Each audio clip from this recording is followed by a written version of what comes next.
नमस्कार आप सभी का अभिनंदन प्रणाम आप सभी को। Welcome to this program. दोस्तों, भगवत गीता के 3 अध्याय हमने देखे। उम्मीद करता हूँ कि आपको पसंद आ रहे होंगे। उम्मीद करता हूँ कि आप उससे कुछ सीख पा रहे होंगे। एंड मुझे भी आप फीडबैक देते रहिएगा कि हाउ आम I doing in those chapters. क्या मेरा एक्सप्लेनेशन आपने कई लोगों से सुना होगा, उसके कंपैरिजन में ठीक है या नहीं है।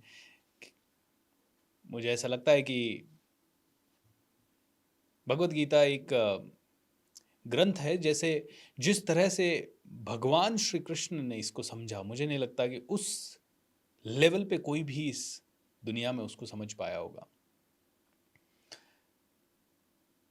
एंड आज की डेट में 500 से ज़्यादा अलग अलग तरह की व्याख्याएं भगवत गीता के ऊपर है, और हर व्याख्या सही है अपने हिसाब से, जो जिसकी समझ है उसके हिसाब से। तो ये मेरी समझ है जिसको मैं आपके सामने लेके आ रहा हूँ, एंड आई एम श्योर ये समझ थोड़ा सा फ़ायदा ज़रूर दे पाएगी।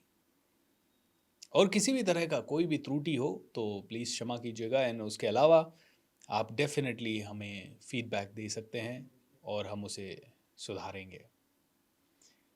दोस्तों, आइए शुरुआत करते हैं।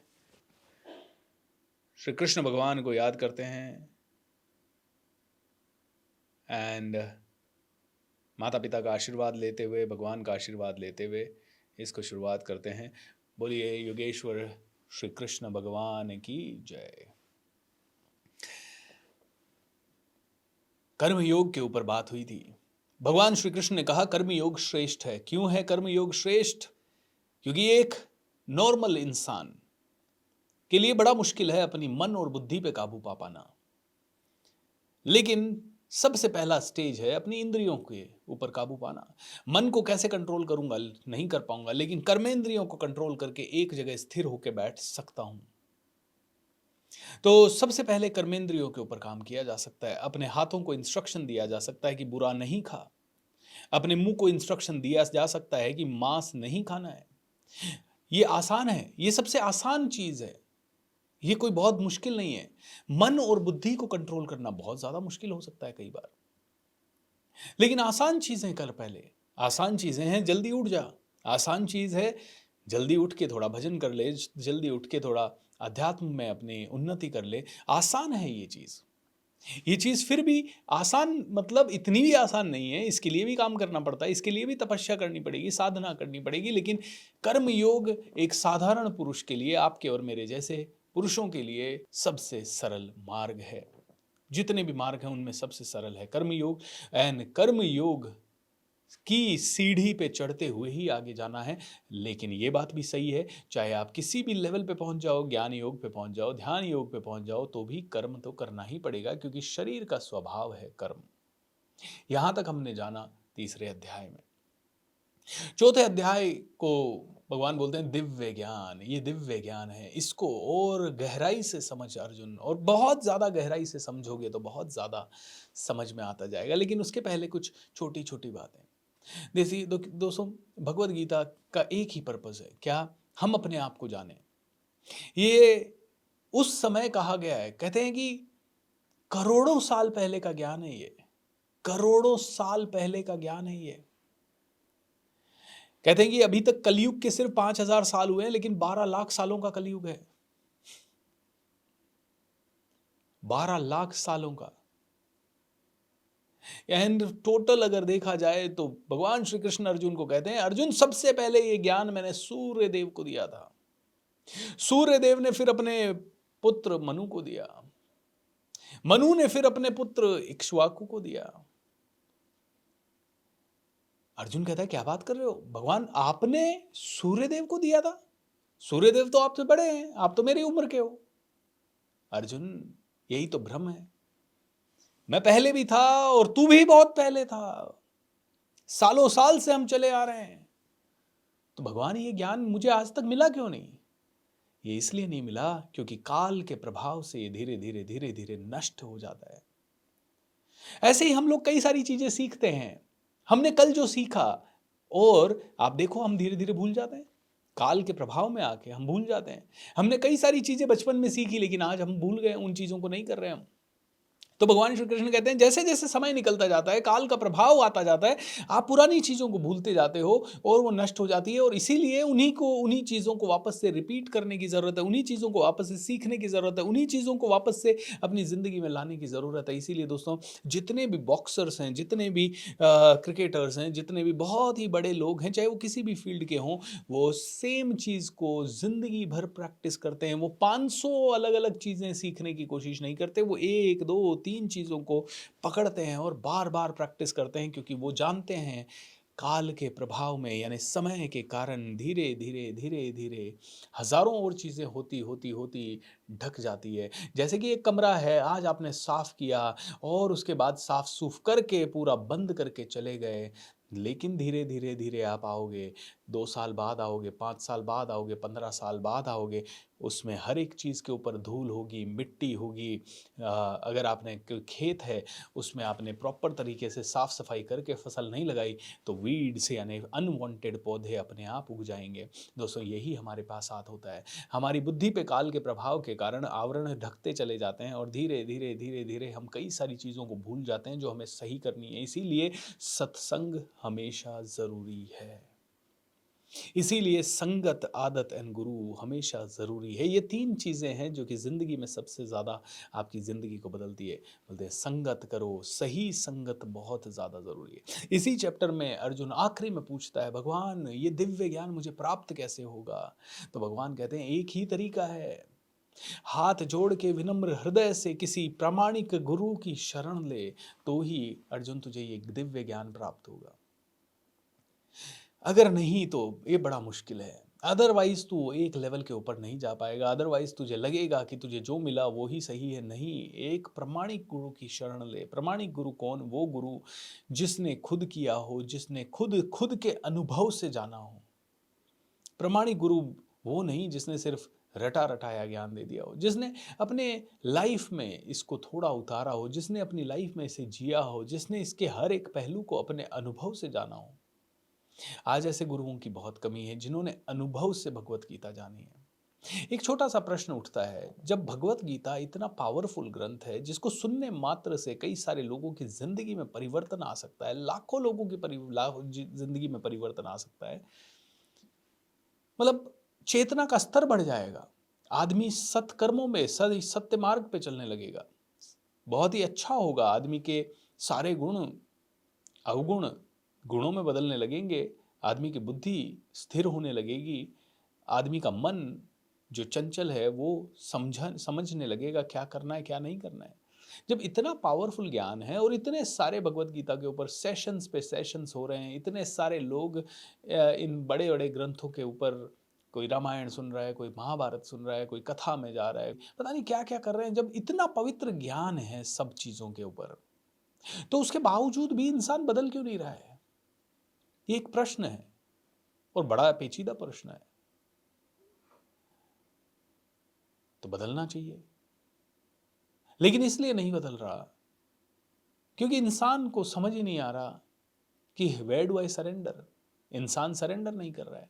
पहले की परंपरा अलग थी, वहां गुरु परंपरा थी, और गुरु परंपरा थी जहां पे आपको सब छोड़ के आश्रम में जाना पड़ता था, आपको अपने माता पिता से दूर होके गुरु की शरण में जाना होता था, और गुरु आपको सिखाते थे सुबह उठते ही क्या करना है और वहां से रात तक क्या करना है। वो भगवत गीता को आपको प्रैक्टिस करवाते थे, वो ऐसी चीजों को आपको प्रैक्टिस करवाते थे, वैसा माहौल बनाते थे। लेकिन जब अंग्रेज आए, उन्होंने कहा अगर भारत को नष्ट करना है तो सबसे पहले उसकी शिक्षा पद्धति पे अटैक करना होगा, उसकी शिक्षा पद्धति को नष्ट कर दो, क्योंकि ये इतनी सॉलिड है कि गुरु के आदेश पे कोई किसी को मार सकता है, मर सकता है, प्राण दे सकता है, प्राण ले सकता है, इतना सॉलिड है इनका सिस्टम। तो इस सॉलिड सिस्टम को खत्म करना होगा।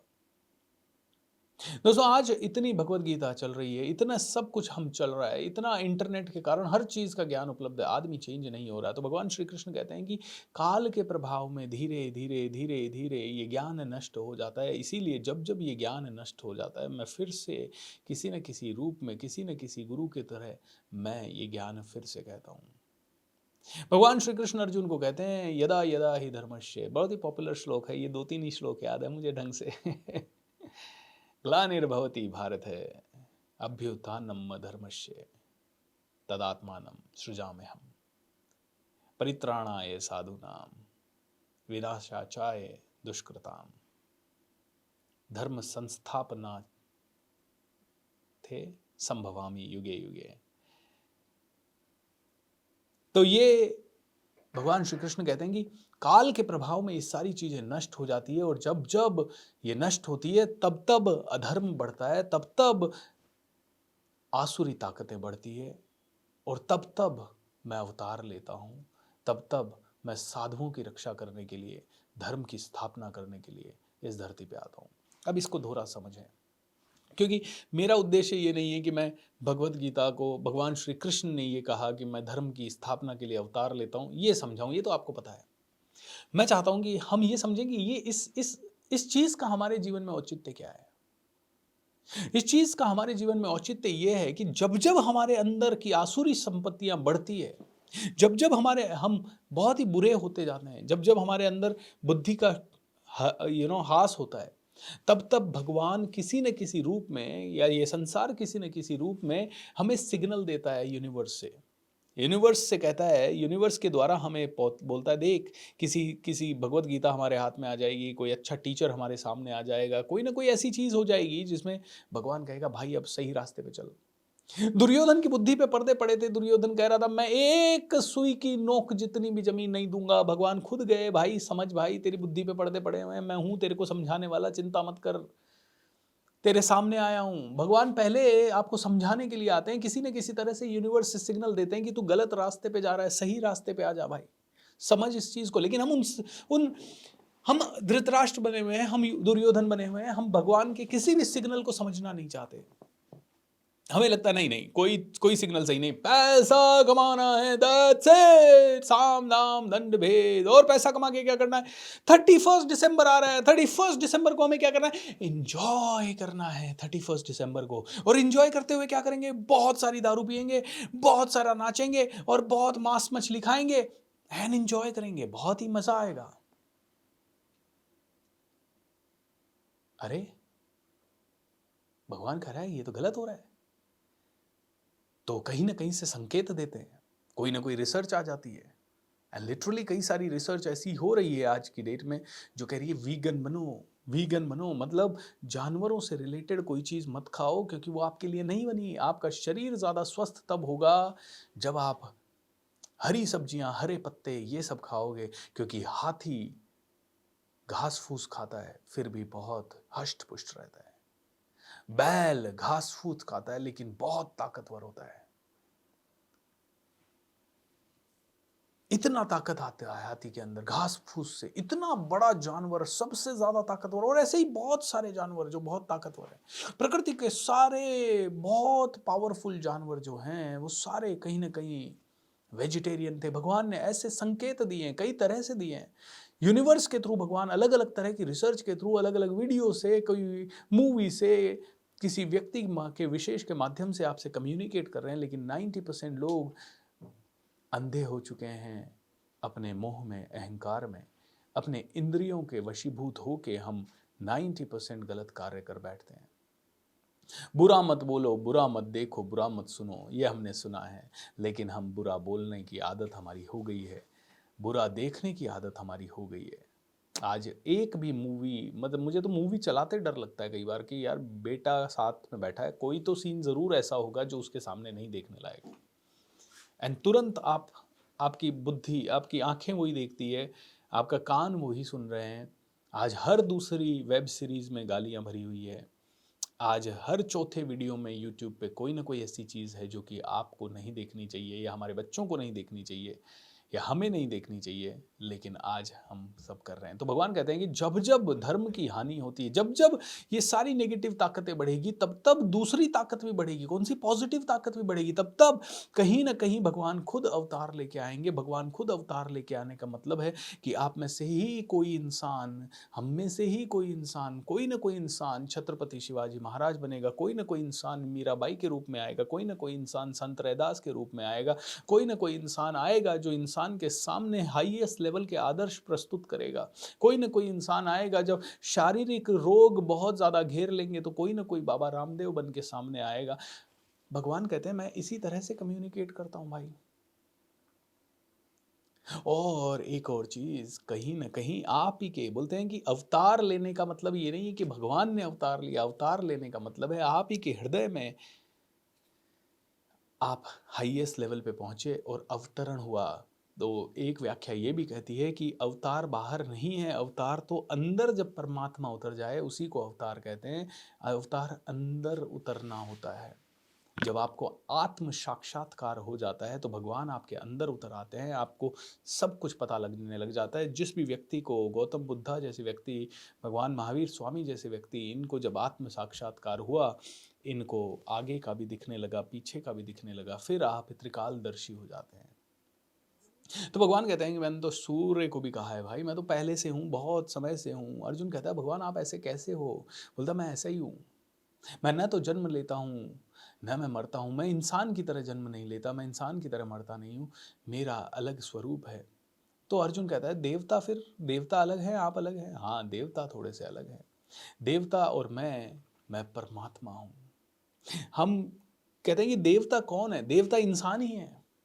बस वो देवता इंसान, आप देव बनो और देव बन के धीरे धीरे आप परमात्मा में मिलोगे। लेकिन देव कैसे बनोगे? देव तब बनोगे जब देव तत्व का आचरण करोगे। देव तत्व का आचरण करने का मतलब है अपने आप को साधोगे, अपने आप को समझोगे।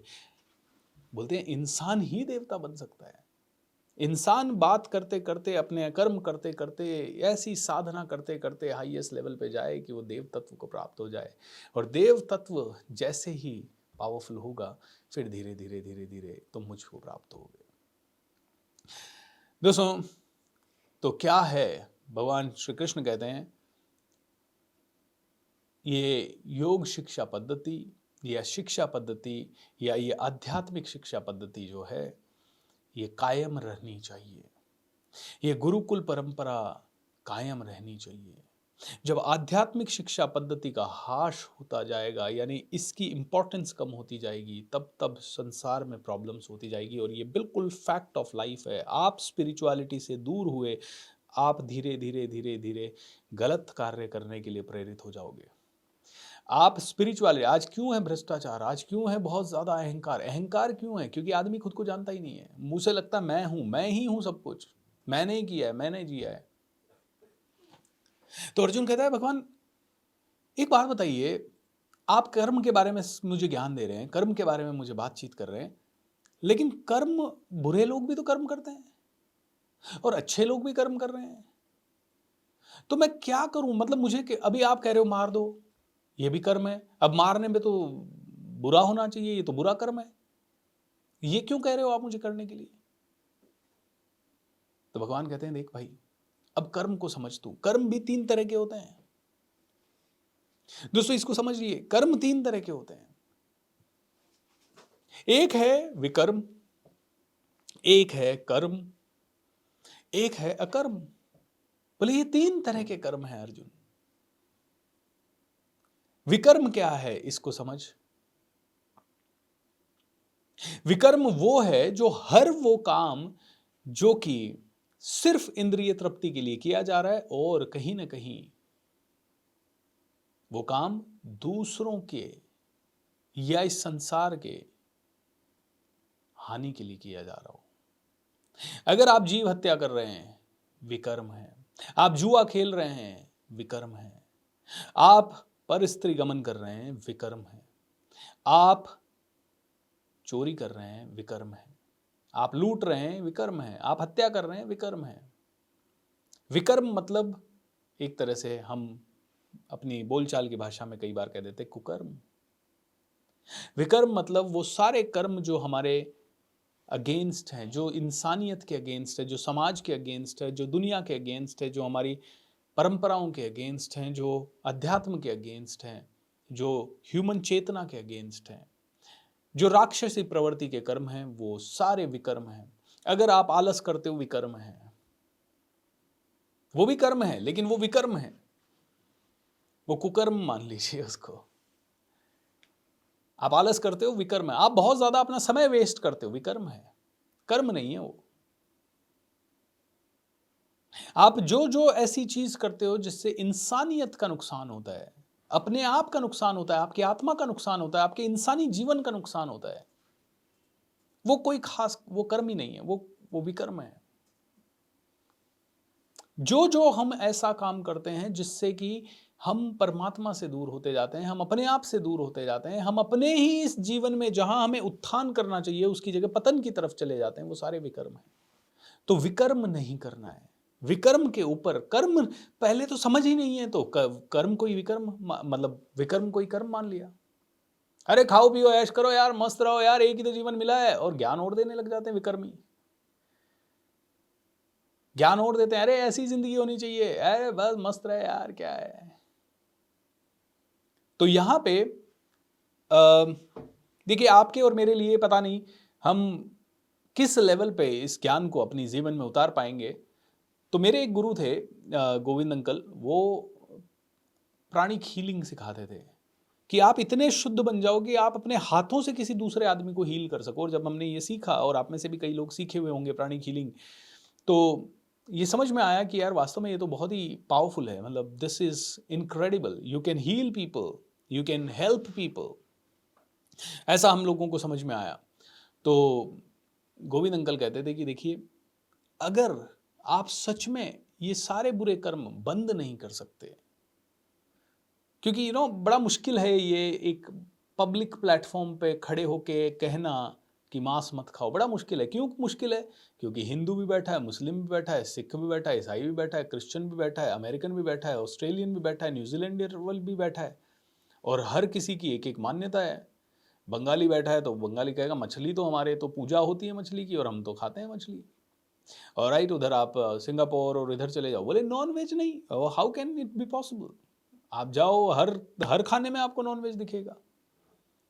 तो बड़ा मुश्किल हो जाता है लोगों के लिए कहना। तो ये लोगों ने कहना शुरू किया कि ओके, मॉडरेट करो, मॉडरेशन का प्रिंसिपल अप्लाई करो। व्हाट इज मॉडरेशन का प्रिंसिपल? मॉडरेशन का प्रिंसिपल है कम करो। जहां 10 सिगरेट पी रहे हो एक ही पियो भाई, कम नुकसान होगा। जहां 100 बकरे काट रहे हो वहां एक ही काटो भाई, नुकसान कम होगा। मॉडरेशन पे आ जाओ। लेकिन मैं कहता हूँ दोस्तों, मॉडरेशन में भी अगर उसको हम अपने इंसानी प्रिंसिपल से देखें कि 100 खून की सज़ा भी फांसी और 1 खून की सज़ा भी फांसी, तो मॉडरेशन का प्रिंसिपल भी काम नहीं करता है। अगर आप देखो तो युधिष्ठिर महाराज को एक झूठ बोलने के कारण नर्क के दर्शन करने पड़े थे। तो अगर एक छोटा झूठ नर्क के दर्शन करवा सकता है, ये सांकेतिक, ये सभी हमें समझाने के लिए, ये सभी चीजें हमें बताने के लिए। तो भगवान श्री कृष्ण कहते हैं कि भैया विकर्म नहीं करना है। तो अब कर्म क्या है? विकर्म ये है। कर्म क्या है? कर्म कहते हैं जो भी चीज दुनिया के हित में है और आपके हित में है, फ्यूचर में आपको या आपकी आत्मा को अच्छे मार्ग पे लेके जाएगी, वो कर्म है। लेकिन कर्म में जनरली सकाम कर्म की बात की गई है कि भाई आदमी हर चीज़ इच्छा से करता है कि भाई मैं ये पब्लिक स्पीकिंग सीख लूँ तो मेरी ग्रोथ हो जाएगी, मैं लोगों को भी ग्रोथ कर दूंगा। तो ये कहीं ना कहीं सकाम कर्म हो गया। ओके, मैं सेल्स अच्छी सीख लूँ तो मेरा भी बातचीत करने का अच्छा हो जाएगा और मैं अच्छा प्रोडक्ट बेच के शायद दुनिया की हेल्प कर सकूँ। दैट इज़ कर्म की श्रेणी में। जहां आप उन्नति के पाथ पे हो, जहां पे आप के किसी भी कर्म से दुनिया को कोई हानि नहीं है, जहां पे आपके किसी भी कार्य से या क्रिया से हर आदमी का फायदा ही फायदा है, ये कर्म है। जहां आपकी कामना भी हो सकती है कि हाँ मैं ये सब करके मैं नंबर 1 बनूं, ये सब करके मेरा ये पुरस्कार मिले। बोले हर वो कर्म जो कि विधि विधान के हिसाब से किया गया है, शास्त्रों के हिसाब से किया गया है, प्रभु की इच्छा के हिसाब से किया गया है, वो कर्म कर्म है। तो कर्म क्या है? कर्म, गीता ये नहीं कहती कि आप यू नो कुछ करो ही नहीं, आप मतलब सब कुछ ही हो। गीता कहती है कि यार आप इंसानियत के अलग अलग स्टेज पे हो, तो विकर्म से तो पहले दूर हो जाना है, विकर्म को धीरे धीरे बंद कर देना है। कोई भी ऐसी चीज जिससे किसी का भी हानि हो, वो सभी विकर्म की श्रेणी में है, उनको बंद करो। भ्रष्टाचार, चोरी, फालतू में किसी का नुकसान करके अपना फायदा करना, ऑफिस पॉलिटिक्स करना, नेगेटिविटी फैलाना, ये सब विकर्म की श्रेणी में है। फालतू की अफवाहें फैलाना, किसी का हंसी मजाक कर देना, किसी को बहुत ज़्यादा आपके कारण डिप्रेशन में कोई चला जाए, ये सारे विकर्म की श्रेणी में है। तो कर्म क्या है? कर्म है शास्त्रों के अनुसार, विधि विधान के अनुसार ऐसी सारी चीज़ें करना जो कि परमात्मा से मिलाने वाली हो या जो आपको जीवन में ऊपर उठाने वाली हो। आप कह रहे हो मैं मेडिटेशन इसलिए करना चाहता हूं ताकि मन शांत हो जाए, तो ये कामना से की गई मेडिटेशन है, तो ये भी कर्म है, ये कर्म है। और हर वो चीज जो कि आपकी जिंदगी को बेटर बना रही है, वो सभी कर्म है। तो अब अकर्म क्या है? तो अकर्म वो है जो निष्काम कर्म है, जहां आप कर्म कर रहे हो लेकिन न तो आपको फल की इच्छा है न कुछ और, आप सिर्फ और सिर्फ प्रभु की भक्ति के लिए, समाज की सेवा के लिए, और कोई किसी तरह का आपको कुछ मिले तो ठीक, नहीं मिले तो ठीक, मिला तो भी आनंद नहीं, नहीं मिला तो भी दुख नहीं, वो वाला कर्म जब आप कर रहे हो तो वो है अकर्म। अकर्म जिसमें फल की कोई इच्छा नहीं, फल की कोई कामना नहीं, फल मिले भी नहीं और फल मिला तो भी ठीक, नहीं मिला तो भी ठीक, कोई फर्क नहीं पड़ता, वो है अकर्म। तो अर्जुन को भगवान क्या कह रहे हैं? युद्ध कर, युद्ध कर। इसका मतलब है तू बिना किसी फोकस के युद्ध कर कि तू जीतेगा या हारेगा। तू सिर्फ एक चीज से फोकस कर, भगवत इच्छा समझ के इस काम को बेस्ट कर, बस। दैट्स इट, एंड दैट्स अकर्म। तो भगवान श्री कृष्ण कहते हैं कि भैया अकर्म करो। और अब जहां जहां कर्म वर्ड का यूज है वहां अकर्म की बात हो रही है, समझ लीजिए।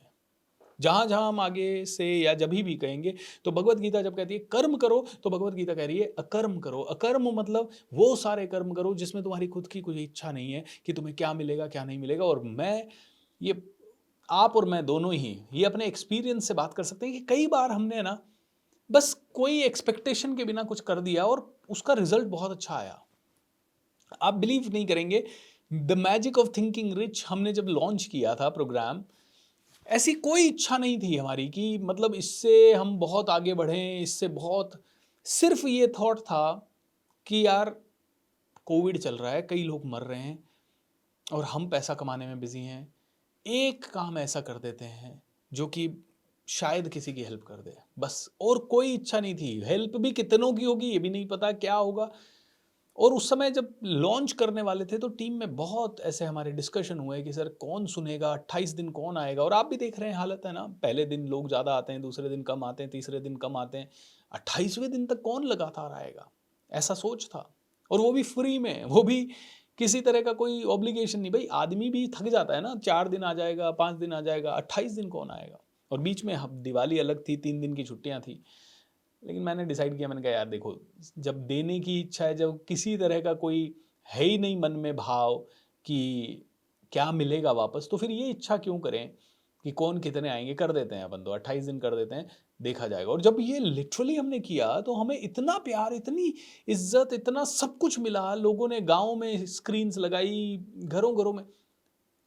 कहते हैं कि जब जब आप निस्वार्थ भाव से कुछ करोगे, तो यहाँ पे ये बहुत ही अच्छी कोट है ना, when you support the world selflessly the whole universe supports you endlessly. बोलते भगवान खुद कहते हैं कि तू तू सिर्फ अकर्म कर। और इसका बहुत बड़ा एग्जाम्पल है भगवत गीता।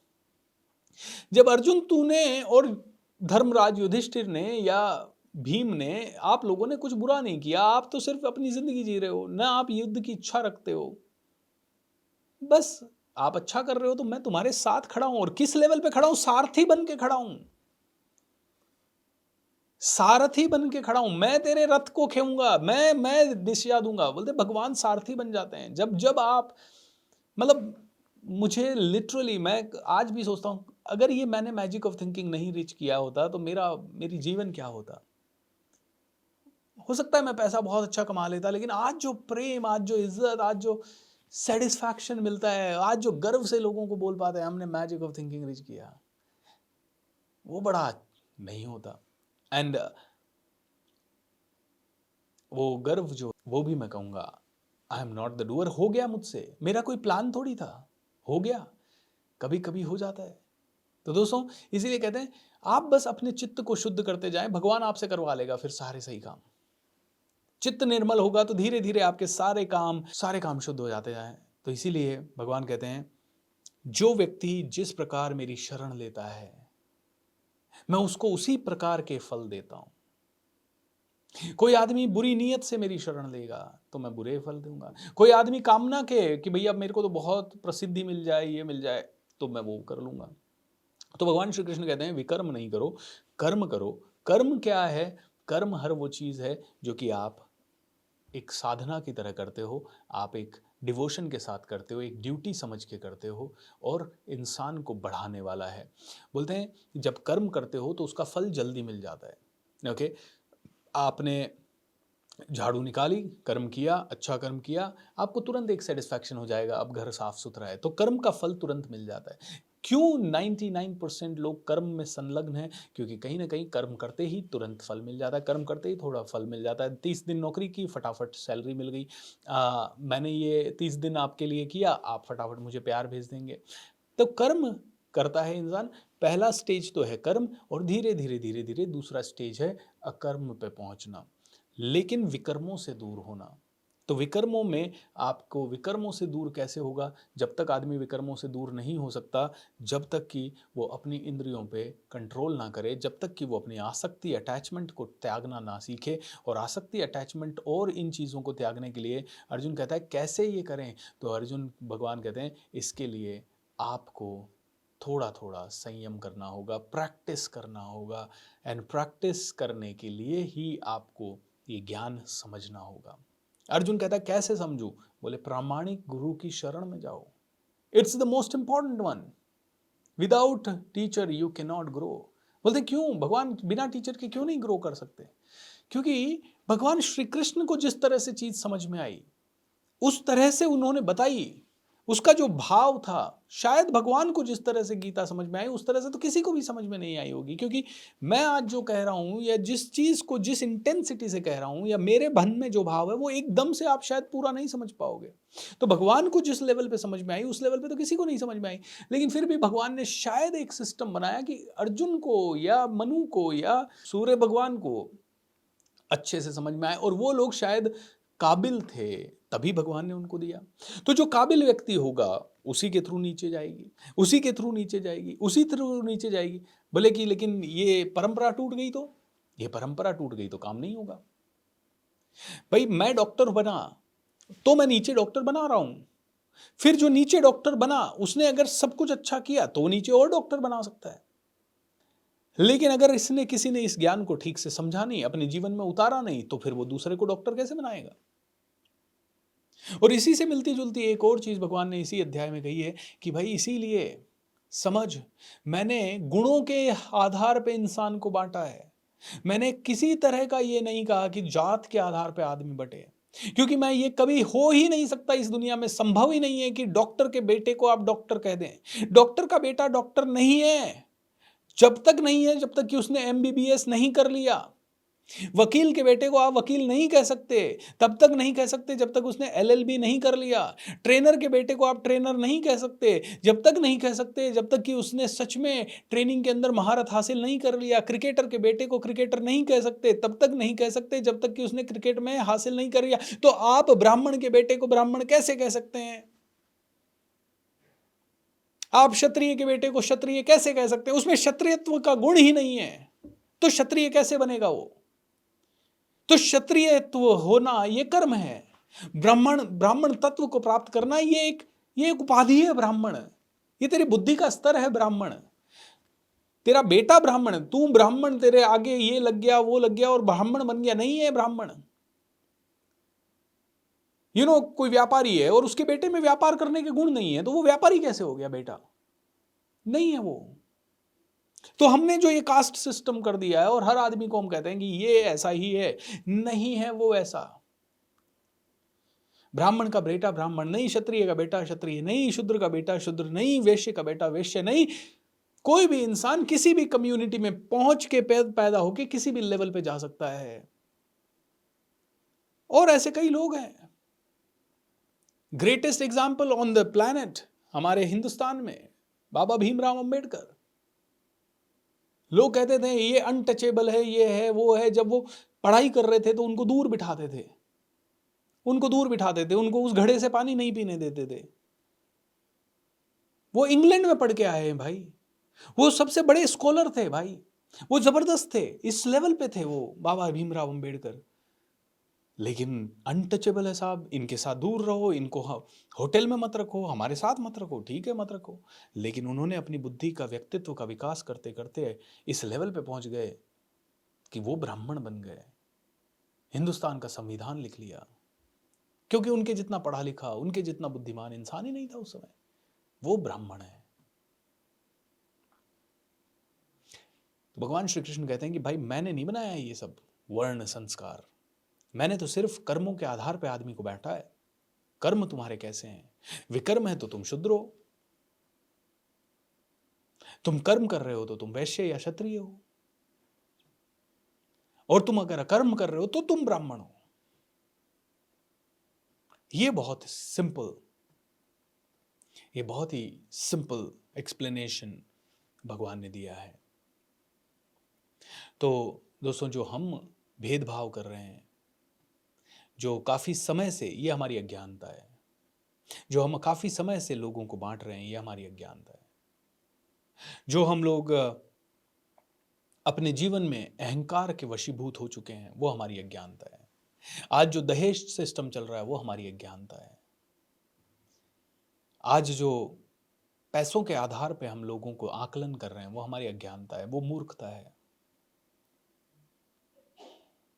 तो भगवान कहते हैं, अर्जुन पूछते हैं कि भगवान तो मैं कैसे आगे बढ़ूं, क्या करूं मैं? तो भगवान कहते हैं ज्ञान लो, और ज्ञान ये है कि मैं परमात्मा हूं और तुम्हें मेरी शरण में आना है। और तुम मेरी शरण में कैसे आओगे? तुम मेरी शरण में आओगे जब तुम अपने ऊपर पहले कंट्रोल करोगे, फिर अपने मन पे कंट्रोल करोगे, फिर तुम अपनी बुद्धि पे कंट्रोल करोगे, और बुद्धि पे कंट्रोल करने के बाद धीरे धीरे धीरे धीरे धीरे तुम मुझे प्राप्त हो जाओगे। तुम्हें मेरा जानकारी होगा, मैं कौन हूँ। भगवान इसमें अपना थोड़ा ऐश्वर्य का भी वर्णन करते हैं। मैं कौन हूँ? मैं राजाओं का राजा हूँ। मैं कौन हूँ? मैं दिव्य आत्मा हूँ, मैं परम आत्मा हूँ, मैं देवताओं से हजारों लाखों गुना बड़ा हूँ। सभी देवता मेरी पूजा करते हैं। मैं एक हूँ, मैं निराकार हूं, मैं सब जगह हूं। मेरा कोई रूप स्वरूप नहीं है निर्धारित। मैं चाहे जो रूप ले लेता हूं, चाहे जिस काल में आ जाता हूं, चाहे जिस समय प्रकट हो सकता हूं। तो मैं ऐसा हूं। बस आप पुकारो मुझे, आप करुण पुकार करो। आप मेरे जैसा, मेरे लिए अगर आप मेरे तक पहुंचना चाहते हो तो आप देवता बनो। और देवता बनने का मतलब है ब्रह्म तत्व को प्राप्त करना, यानी कि आगे से आगे, आगे से आगे करो। हम और आप पता नहीं किस लेवल पे कर पाएंगे। भगवान कहते हैं इन सभी को करने के लिए एक चीज सीखो, और वो है त्याग, sacrifice. Learn to let go. मैं करता नहीं हूं, I am not the doer, I am not the experiencer. कौन एक्सपीरियंस कर रहा है? एक छोटी सी बात समझते हैं। आप कहते हो मैंने सोचा, आपने कैसे सोचा? कहां से आया वो सोच? किसने दिया वो सोच? अचानक से कैसे आ गया वो सोच? इतने साल तो नहीं आया था वो सोच। मैं कहूं मैंने मैजिक ऑफ थिंकिंग रीच किया, अब बताने में तो वही बताना पड़ता है, लेकिन अहंकार के लेवल पे कब आ जाता है वो? जब मैं कहूं मैंने ही इकलौता किया और कोई कर ही नहीं सकता। बोलने में हम बोल देते हैं कई बार, लेकिन रियलिटी में तो हमें पता है ना कि हमसे हजारों लाखों गुना बड़े बड़े काम दुनिया कर रही है। अच्छा, मेरे अंदर थॉट क्यों आया?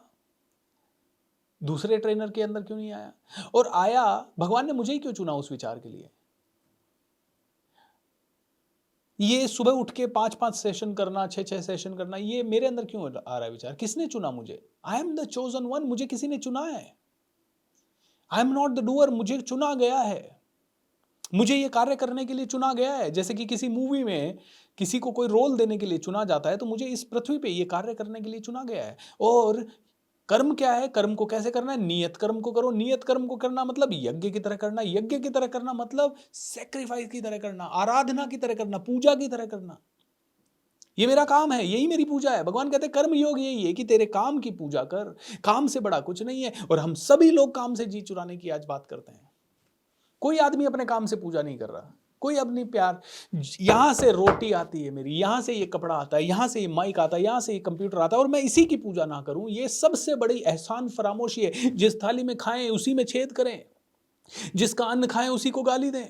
अरे भाई, जो काम तुम्हें सब कुछ दिला रहा है, तुम उसी की अवहेलना कर रहे हो, तुम उसी से जी चुराना चाह रहे हो, तुम उसी के बारे में भला बुरा कह रहे हो, तुम उसी के कारण कर रहे हो। यार थक गया मैं तो। अरे कैसे थक सकते हो तुम? जिसको कर्म योगी बनना है वो थकेगा ही नहीं। उसको एक भी दिन छुट्टी की जरूरत नहीं है। एक भी दिन छुट्टी की जरूरत नहीं। कर्म योगी को कौन सी छुट्टी? क्योंकि आपका कर्म ही आपका आनंद बन जाना चाहिए। उससे ज्यादा आनंद आपको कहीं नहीं आना चाहिए। हाँ भाई, बोलते बोलते गला थक गया, गले को रेस्ट चाहिए, ये प्रैक्टिकल चीज हो सकती है।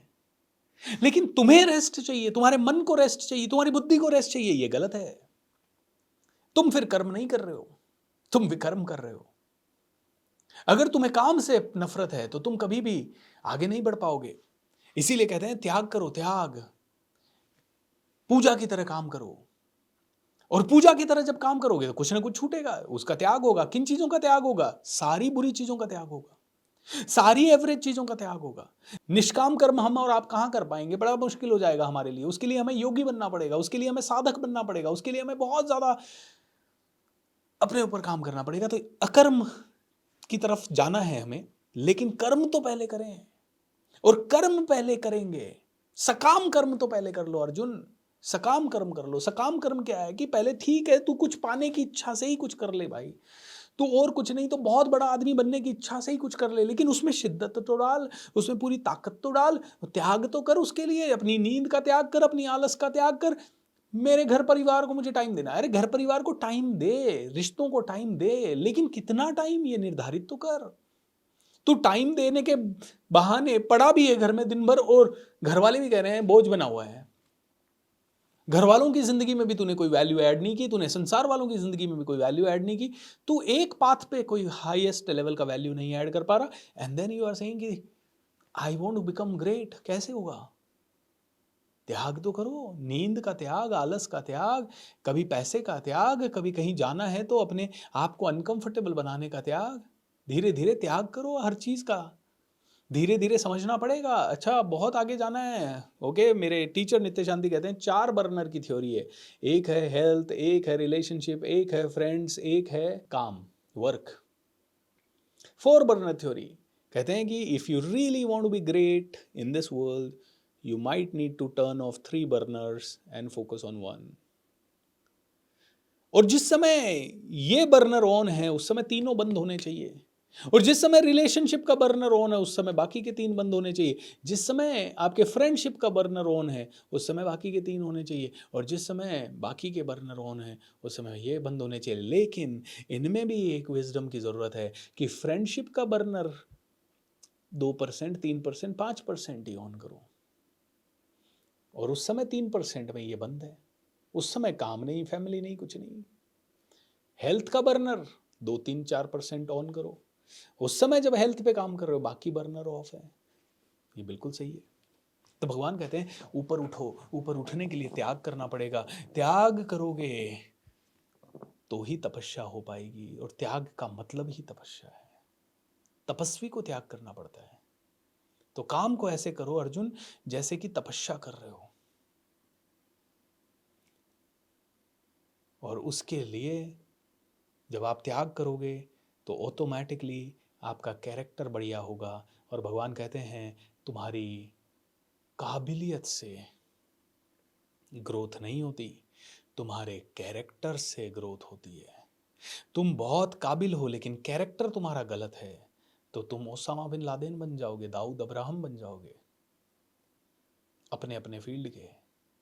लेकिन तुम्हारा कैरेक्टर बहुत अच्छा है, भले काबिलियत इतनी भी नहीं है तो भी तुम मुझे प्राप्त करोगे, और तुम्हारा कैरेक्टर बहुत अच्छा है और साथ साथ में काबिलियत भी है, तो तुमसे श्रेष्ठ कोई नहीं। अर्जुन का कैरेक्टर भी अच्छा था और काबिलियत भी थी, तो अर्जुन से श्रेष्ठ कोई नहीं। तो हम सिर्फ आज काबिलियत के पीछे भाग रहे हैं, कैरेक्टर हमारा कैसा भी हो, कैरेक्टर में हमारे गिविंग अप है, कैरेक्टर में हमारे नेगेटिव थिंकिंग है, कैरेक्टर में हमारे छोटी सोच है, कैरेक्टर में हमारे जलना भूलना ईर्ष्या पता नहीं क्या क्या है हमारे कैरेक्टर में। कैरेक्टर डजंट मीन कि इल कैरेक्टर का मतलब यही नहीं है कि चोरी करने वाला, मिथ्याचार करने वाला या व्यभिचार करने वाला वही कैरेक्टर लेस है। कैरेक्टर का हनन तो वो है जहां पे इंसान अपनी प्रकृति के हिसाब से नहीं जी रहा है। जहां गिविंग अप है वो भी रॉन्ग कैरेक्टर है, जहां पे नेगेटिविटी है वो भी रॉन्ग कैरेक्टर है।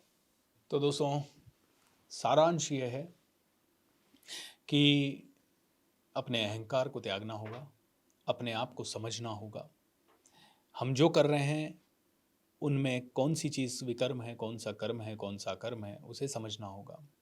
हमें थोड़ा सा समझना होगा कि दिव्य ज्ञान क्या है। तो अंत में भगवान इस अध्याय में यही कहते हैं अर्जुन को कि अर्जुन, अपना अहंकार त्याग, जो कि तुझ में थोड़ा कम है तो कोई बात नहीं, और प्रामाणिक गुरु की शरण में जा, तब तुझे ये दिव्य ज्ञान प्राप्त होगा। तो अर्जुन का आखिरी में प्रश्न ये उठता है कि भगवान, एक बार आप फिर से ये कह रहे हो कि ज्ञान लो, और फिर एक तरफ कह रहे हो युद्ध करो। अब मैं फिर कंफ्यूज हो गया, क्या करूं, ज्ञान लूं या युद्ध करूं? और ये हमारा सबका प्रॉब्लम है। अध्यात्म की तरफ जाऊं या फिर मैं काम में उन्नति करूं, मैं सच में ज्ञान की तरफ बढ़ूं। ये क्यों नहीं आते स्पिरिचुअल, ये भगवत गीता का इतना अच्छा सेशन चल रहा है, या सुबह सुबह मिरेकल मॉर्निंग के, क्योंकि सबको पता है, सबके माइंड में ये कन्फ्यूजन है, यार पैसा कमाना है तो ये सुबह सुबह ये इसकी ज़रूरत नहीं है अभी मुझे, अभी ये तो कब करूँगा, मैं लास्ट में करूँगा। मेरी समझ ऐसी कहती है कि जब से मैंने इसको समझना है ना थोड़ा बहुत, तब से मैं और ज़्यादा पैसे कमाने लगा हूँ, तब से मैं और ज़्यादा फोकस्ड रहने लगा हूँ, तब से मेरी प्रोडक्टिविटी हायर लेवल पे हुई है। लेकिन लोग इस चीज़ को समझते नहीं है। हमारे सारे कन्फ्यूजन्स का आंसर है, क्योंकि हमारा ये बहुत बड़ा कन्फ्यूजन है। अर्जुन को फिर कन्फ्यूजन हो गया कि ज्ञान करूँ या फिर कर्म करूँ, युद्ध करूँ। ये हमारा भी कन्फ्यूजन है यार, करें क्या, सच में क्या करें, ज्ञान लेवें या कर्म करें, समझ नहीं आ रहा। ये गीता का ज्ञान भी इम्पॉर्टेंट है, इसको पढ़ें या फिर शाम को पब्लिक स्पीकिंग सीखें, कम्युनिकेशन स्किल सीखें, सेल्स सीखें, क्योंकि पैसा तो उससे आएगा, लेकिन ये भी ज़रूरी है। हम कंफ्यूज होके इसको छोड़ देते हैं और उधर चले जाते हैं। तो अर्जुन भी कह रहा है, उधर जाऊँ, ज्ञान की तरफ जाऊँ या फिर युद्ध करूँ, भाई पैसा कमाऊँ या ज्ञान की तरफ जाऊँ? तो भगवान कृष्ण इनका आंसर अब आगे के अध्याय में देते हैं। सो धीरे धीरे हम लोग एक एक कन्फ्यूजन को क्लियर करेंगे। ये हमारी ज़िंदगी के कन्फ्यूजन है और इनका आंसर हमें धीरे धीरे मिलता जाएगा। बोलिए योगेश्वर श्री कृष्ण भगवान की जय। आज का गीता ज्ञान यहीं समाप्त होता है दोस्तों। भगवान करे आप सभी का दिन मंगलमय हो, मेरा मंगल, आपका मंगल, हम सब का मंगल होए रे। God bless you, take care, see you tomorrow. Thank you, bye bye.